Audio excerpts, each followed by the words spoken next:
They hid this chapter of Jesus' life, not a missing page in an archive, but a way of living he offered that the world learned to mistrust. You have mouthed these words more times than you can count, sometimes in church, sometimes in private, sometimes with your lips moving while your heart felt elsewhere. Imagine for a moment that those words were not only prayer, but a set of instructions, a concise spiritual technology meant to wake something inside you. That is the claim we'll hold carefully, reverently, and critically. The Lord's Prayer is a map to remember who you are and to bring heaven's pattern into flesh. Much of what I will say is interpretive, possibilities for how the prayer functions in the life that wants to be born in you. These are not claims to rewrite Scripture, but invitations to return to it with new eyes and an awakened body. You've heard the prayer framed as petition, doctrine, or devotional habit. You've heard it read aloud, printed on cards, stitched into the hems of pew cushions. But what if the most radical thing about that prayer was not that it asked God to act for you, but that it taught you to be the medium through which the divine acts? That idea, that the prayer trains an inner machinery, is what made it dangerous to certain structures that depend on mediators, clerical distance, and centralized authority. It gives power back to the one who prays. And power, as history shows, invites pushback. This is not an accusation against faithful people. Institutions, by their nature, stabilize, simplify, and sometimes sanitize mysteries for the sake of order. But sometimes in that process, a living practice becomes a rote formula, its potency drained. The "they" in my title is shorthand for the cultural and religious forces that, over time, emphasized ritual correctness at the expense of transformative practice. They hid, by emphasis, omission, or fear, the embodied uses of Jesus' words. This is a sociological observation, not a conspiracy theory. It's an invitation to recover lost function, not to attack tradition. If this is touching something inside you, if it feels like recognition more than novelty, like memory pulsing back to life, then stay with me. If you want to join others remembering in the comments, say, "I am waking up." Tap like if you're ready to continue. Start with the first breath of the prayer, Our Father. Those two words are small, but they reset the axis of your identity. Most of us were taught to hear them as a petition opener, a polite way to address God as other, up there, over there. That's partly true. There is reverence and verticality in the address. But listen deeper. Our. That little possessive dissolves the solitary illusion that your faith is only a private transaction between you and a distant judge. It makes your prayer communal before it becomes personal. It says your belonging is not solitary. It is shared. You are named into a larger family of breath and body. To say Father in the language Jesus used, we approach interpreted renderings, not historical certainties, brings in the texture of origin, source, and intimacy. The word carries connotations of closeness, of household, of breath. For those who recoil at paternal language because of wounds or patriarchal misuse, hold this. The formative gesture here is relational origin, not gender hierarchy. The image Jesus gestures toward is not a rigid throne, but a source that births and sustains. When you allow Our and Father to meet in your felt sense, something shifts. You stop petitioning from the posture of an outsider and begin to remember from within. Try this in your imagination. Breathe and think the word Our as if you are expanding into a room that holds both your grief and the grief of strangers. Notice how your chest wants to soften, how your body sensors widen to include others. This simple move is an activation. It dissolves the isolating ego story that says, "I alone must get God's attention." It invites you into a shared belonging that is a prerequisite for the rest of the technology. The line Our Father functions as identity setting. Identity in this sense is not egoic certainty, but primary relation. When identity is set as son or daughter of, choices that follow become aligned with that relationship. You move differently in the world. Your thresholds of fear, shame, and urgency recalibrate. The institutional impulse to define you by role, label, sin, or status often obscures this original naming. Systems find it easier to manage people when identity is kept small and transactional. But the prayer begins by naming you into an expansive source. That is a political and spiritual act at the same time. It decentralizes authority. Next comes a phrase that has baffled and fascinated scholars and mystics alike: hallowed be thy name. On the surface, it reads like an archaic request, make the name holy. But read it as activation and it becomes something living. The name of God as vibration, as a quality of presence that can be cultivated in your own body. Names in the biblical world were not mere labels. They participated in character and reality. To honor a name was to evoke the presence it contained. When we speak of the name as embodied vibration, we are entering interpretive terrain, an invitation to imagine how word and breath interact. Ancient traditions guarded certain names and sounded them with care because they understood speech as a shaping force. To say the name is to pulse a frequency through air and tissue, to align your body with a pattern. This is not magic in the sensational sense. It is a physiology of attention. When you allow the divine name to inhabit your breath, you are in effect retuning the habit patterns that hold your life together. Notice the feel of the syllable when you imagine it. Feel the inhale before the word, the soft exhale that shapes it. Imagine the name as a pulse that moves from your throat into your chest, settling your nervous system into a steadier rhythm. This is the kind of embodied practice the prayer quietly invites. If the idea of using breath to name the sacred makes you nervous, be gentle with yourself. This is not a formula for spiritual power to be wielded. It is an exercise in presence and aligning with the source that birthed you. There is a historical reason why institutional structures could feel threatened by this line. A practice that makes the presence of God available in the immediacy of a person's body lessens the need for intermediaries who control access to sacraments, secrets, or authority. In some communities, such guarding was done out of reverence or to protect people from misuse of powerful practices. In others, it hardened into gatekeeping. The claim here is not that some cabal stole a literal chapter, but that certain living practices, naming, breathwork, embodiment, were marginalized because they decentralized spiritual agency.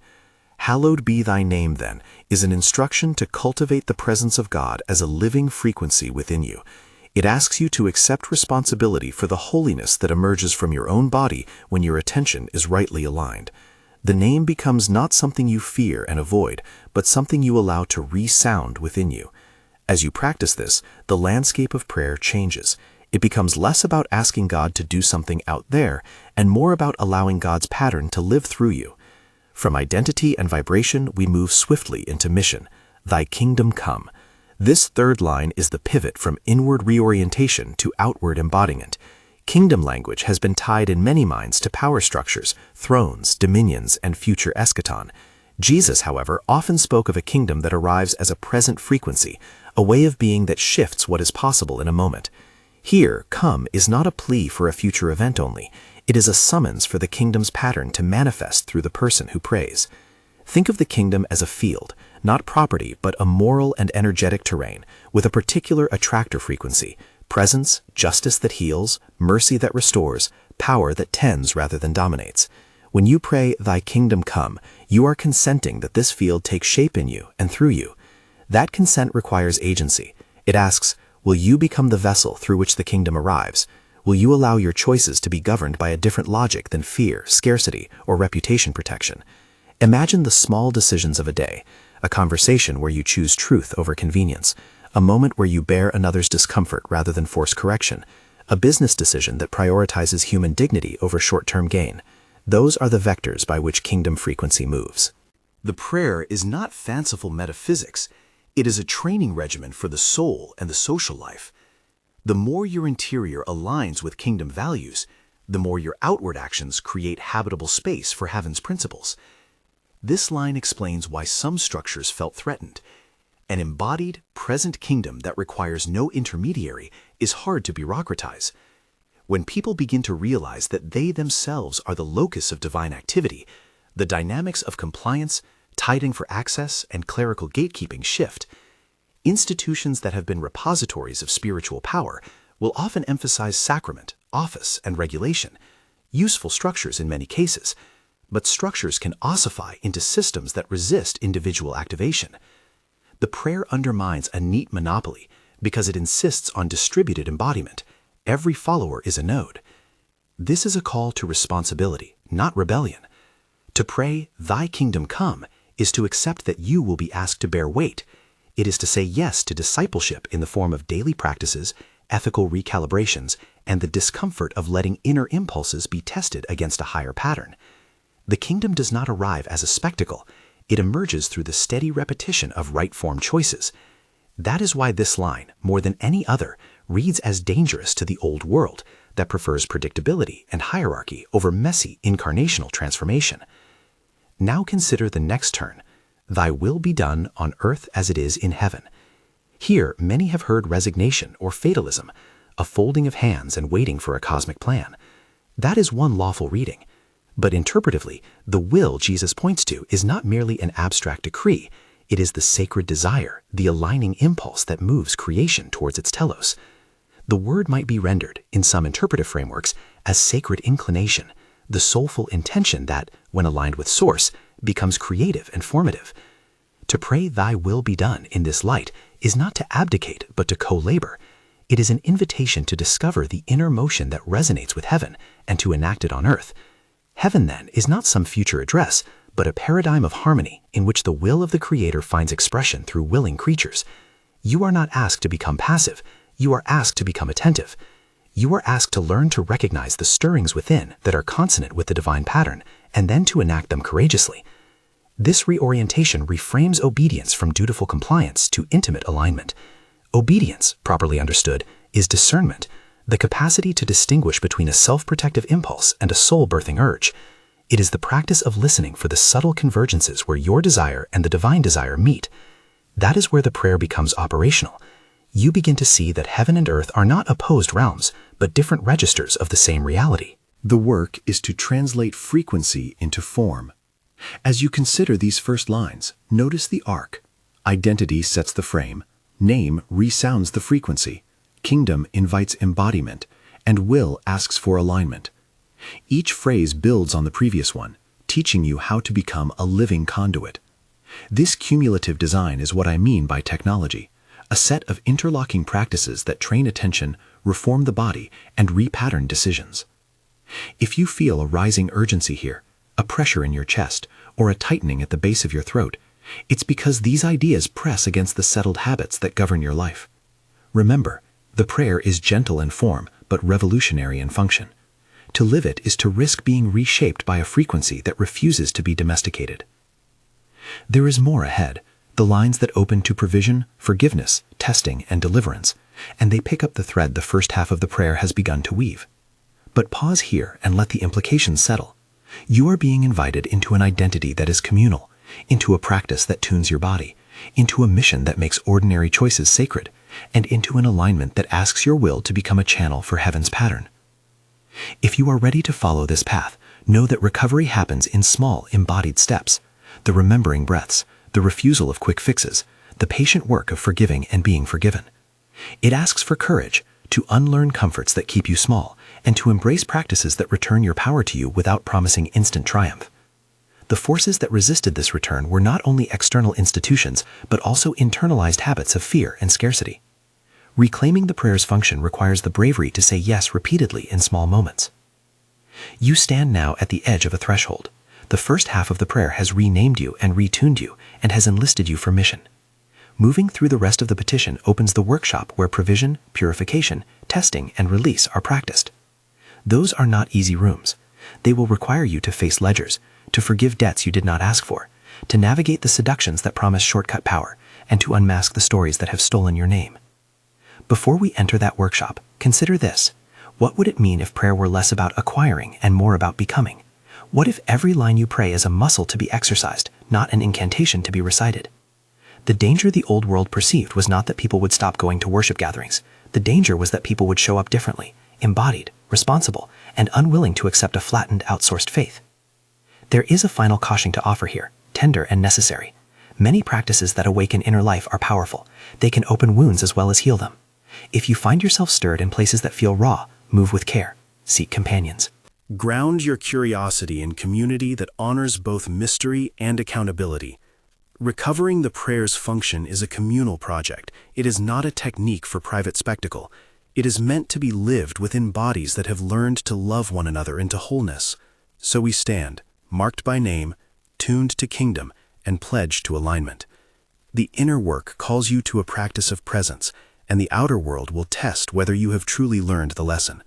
You will be invited to receive, to forgive, to resist shortcuts, and finally, to let go of old narratives that have bound you. If your heart is already leaning forward, you are not alone. There are others waking to this same pattern. Some will resist, some will misunderstand, yet the work persists. The next step is to learn how the prayer turns toward daily sustenance and the ledger of forgiveness, how it designs a spiritual economy that opens provision not by transactional bargaining, but by relational transformation. That is where the technology shifts from identity and alignment into provision and purification, and where the old structures felt the true threat, a people who could feed themselves and each other by becoming bread. We move now into the workshop the prayer opens: provision, purification, trial, and release. The practical heart of the Lord's Prayer is not merely theological, it is economic and forensic and intimate all at once. It trains you in how the invisible supports the visible life. The next petition, "Give us this day our daily bread," pulls the map from identity and mission into the daily economy of your soul. Daily bread has been read so often as a modest request for food that its deeper function can be missed. In many ancient readings, bread points to the sustaining presence that keeps life moving, both the ordinary physical provision and the sacramental sustenance that feeds the soul. If the prayer is a technology, this line is the algorithm that reorders your relationship to need. It invites dependence that is neither anxious nor entitled, a dependence that cultivates gratitude and agency together. Picture a table that appears when you remember who you are. The table is not conjured by frantic bargaining or spiritual bargaining chips. It arrives because a pattern is being restored. You are living in such a way that provision can find you. That pattern includes the ethical work we've already named: belonging that loosens shame, naming that retunes the body, kingdom choices that prioritize life, and alignment that lets will be shaped by source. Provision in this economy is relational. It flows into networks where generosity is practiced, not hoarded, where the healed person becomes bread for another, where scarcity is confronted by communal abundance. When you pray this line as a practice, notice what give feels like in your chest. Is there a tightness that expects lack? Is there a memory that insists you keep everything close? The prayer invites you to open a hand that is willing to receive and to share.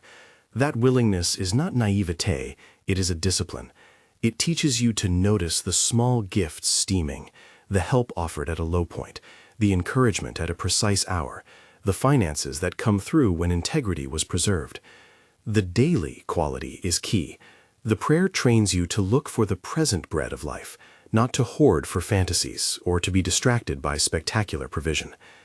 This is why the "they hid" dynamic matters. An institutionalized faith that frames provision exclusively as a clerical reward or as a package to be secured through prescribed intermediaries diminishes the everyday practice of gratitude and reciprocity.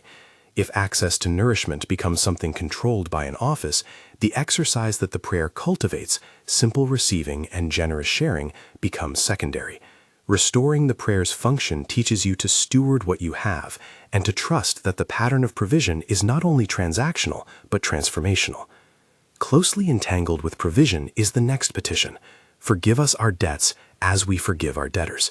Here, the prayer moves from economy to ledger, from supply to moral accounting.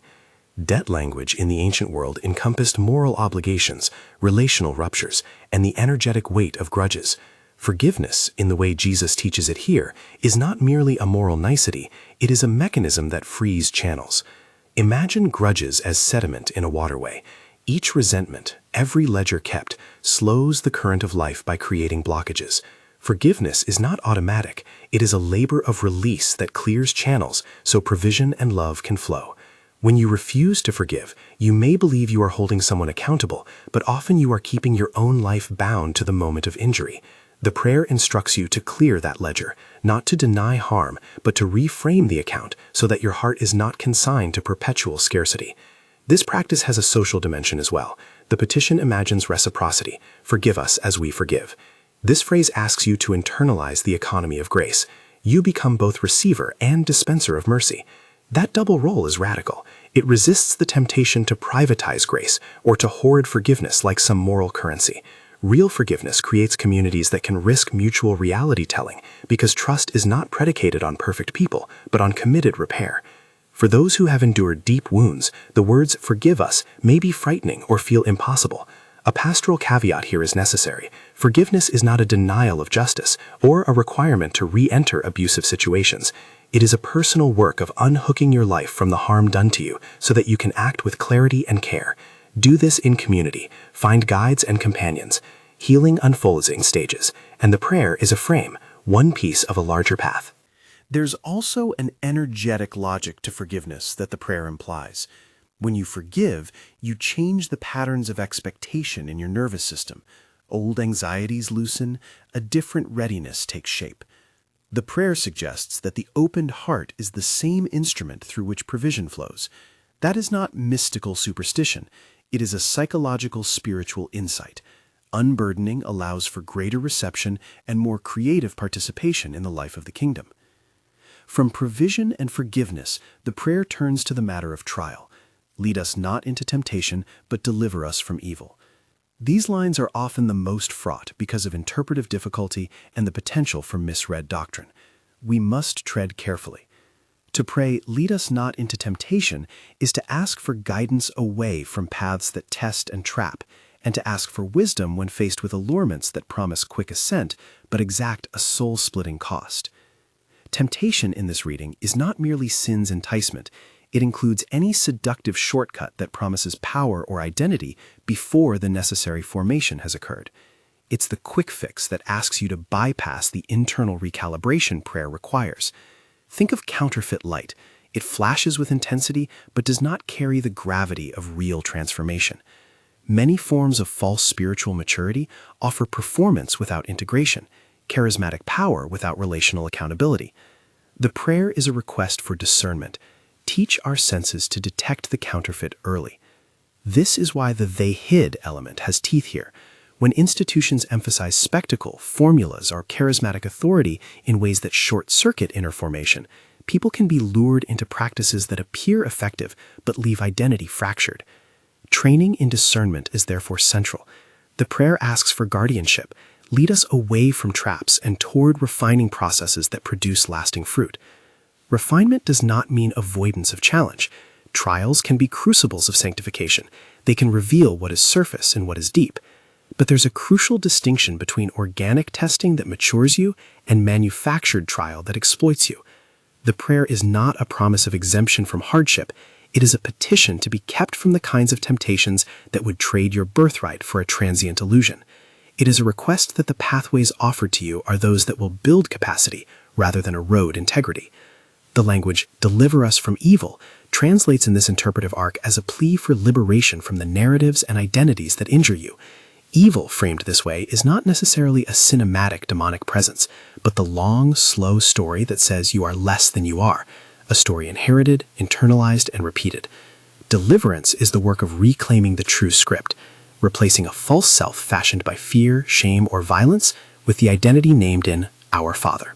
Deliverance, then, is both aesthetic and forensic.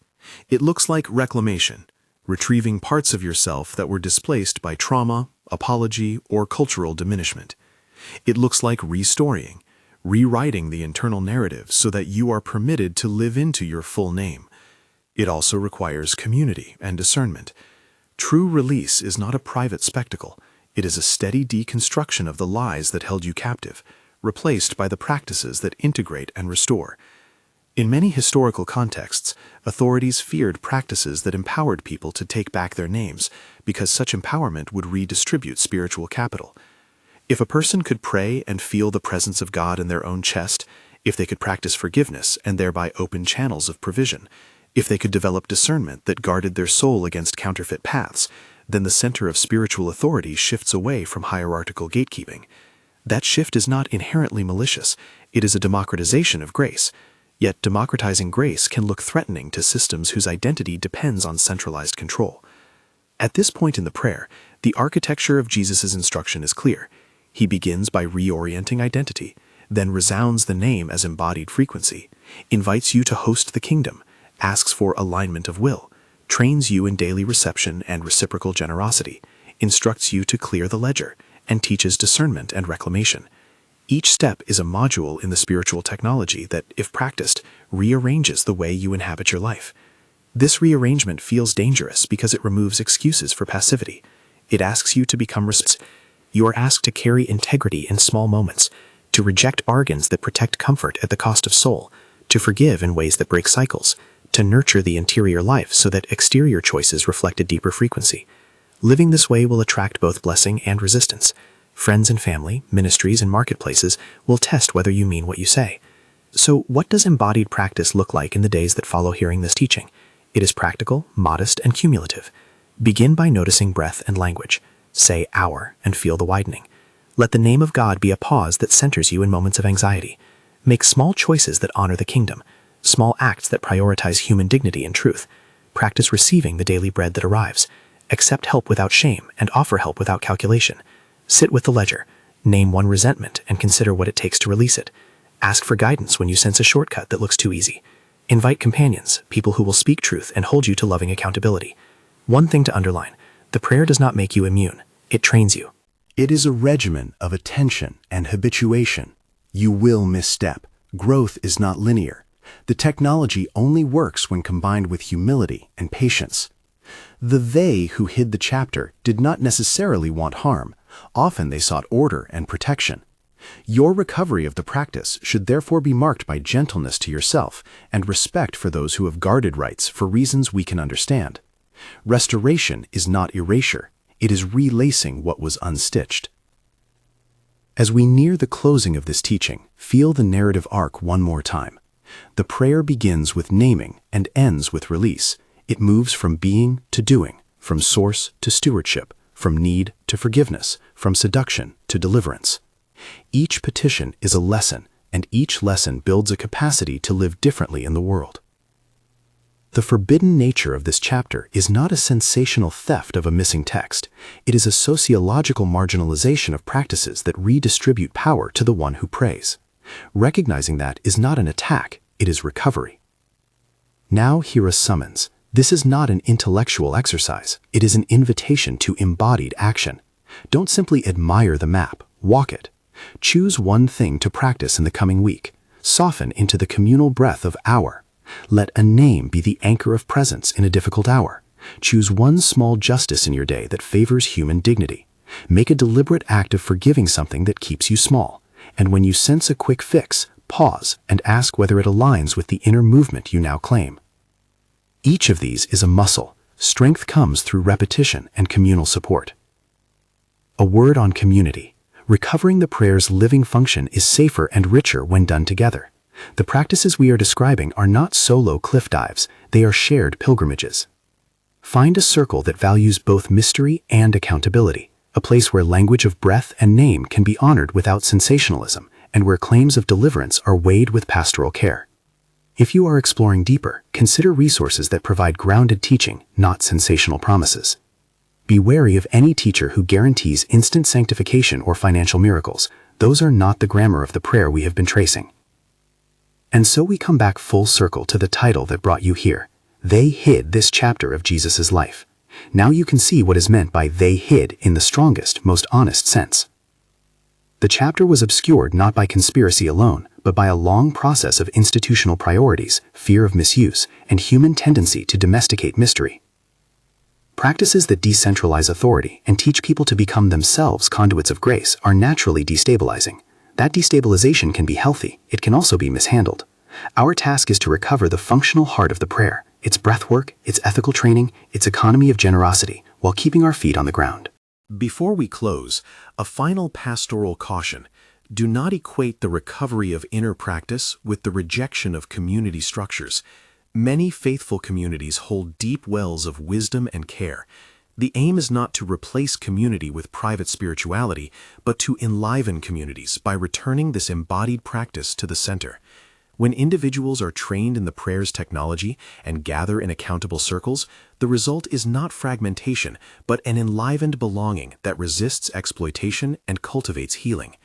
If this teaching has stirred something true in you, there is a next step available.